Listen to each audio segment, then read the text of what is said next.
Hi, my name is Sam Thibodeau, and today I'm going to be talking about my project assessing the synergistic impact of natural polyphenols and digoxin on NF1-deficient human Schwann cell death. Neurofibromatosis type 1 is a common cancer predisposition syndrome that affects nearly 1 in 3,000 people. It is caused by a loss of function of the tumor suppressor gene, NF1, which acts as a regulator for the RAS-MAPK cell signaling pathway, which plays an important role in cell survival, cell proliferation, and cell cycle control.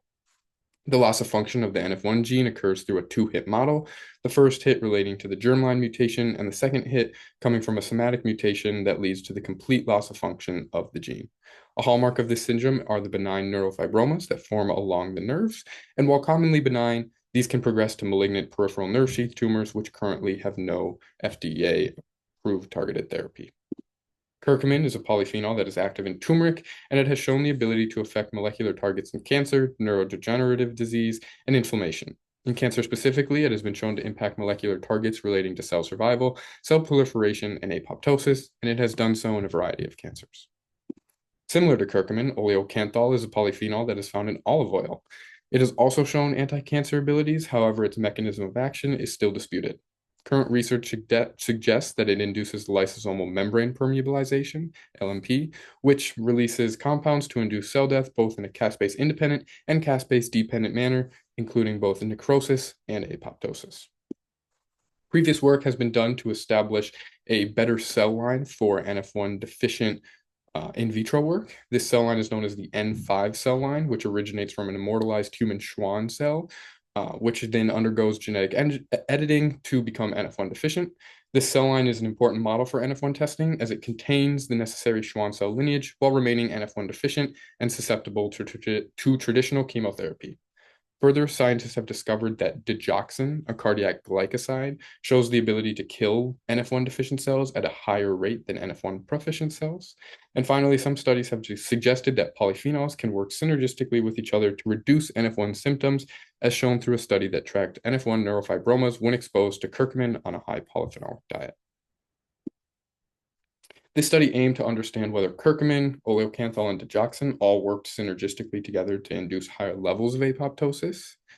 Cell viability assays were run to determine the concentration of treatments to be used throughout the experiment, and growth curve assays were run to test a variety of the combination treatment and its response to inhibiting cell growth. Both of these assays followed a similar protocol of cell seeding in a 96-well plate, exposure to treatment, followed by addition of Alamar blue, which is used as a proxy for cell viability. They were then incubated for 3 to 4 hours before the fluorescence was read. Following both of those assays, a Western blot was commenced to actually probe specifically for apoptosis. And so this was done by culturing cells, exposing them to treatment, running them through an STS page and electrotransfer, and then doing antibody probing specifically with Annexin V, which is an early stage model for apoptosis, and cleaved caspase 3, which is a late stage model for apoptosis.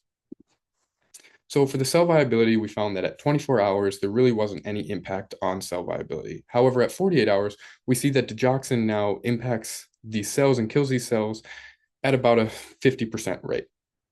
Further, what we see is in that combination treatment, we see what looks to be an additive effect as around that 5 micromolar of oleocanthal, which then contains 15 micromolar of curcumin, we see that it actually induces a higher ability of killing.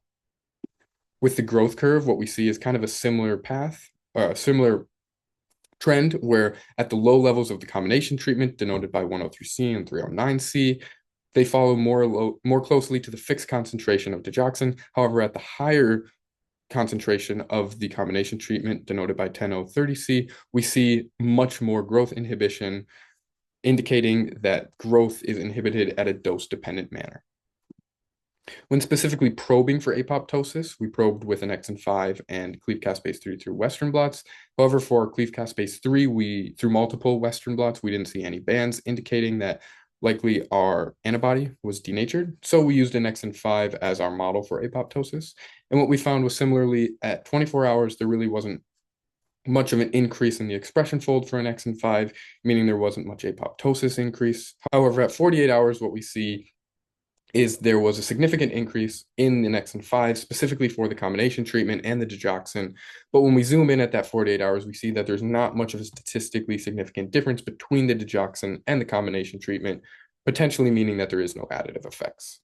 And so we did a bliss synergy model, and we found that that was the case. There was not synergy between the combination treatment and the other treatments alone. Instead, what we have was additive effects. However, we saw some interesting things that could warrant further studies. For one, we saw potential cell cycle arrest with the growth curve, where at the high level, we saw almost complete inhibition as denoted by a low sloping linear line. And also what we know is that oleocanthal also has the ability to induce necrosis in these cells, not just apoptosis. And so further studies could potentially probe for necrosis. They could also then probe for cell cycle responses to these treatments, either by looking for reductions in pro-growth signaling like phospho-ERK, or potentially doing propidium iodine staining or flow cytometry to just model as a whole the cell cycle response.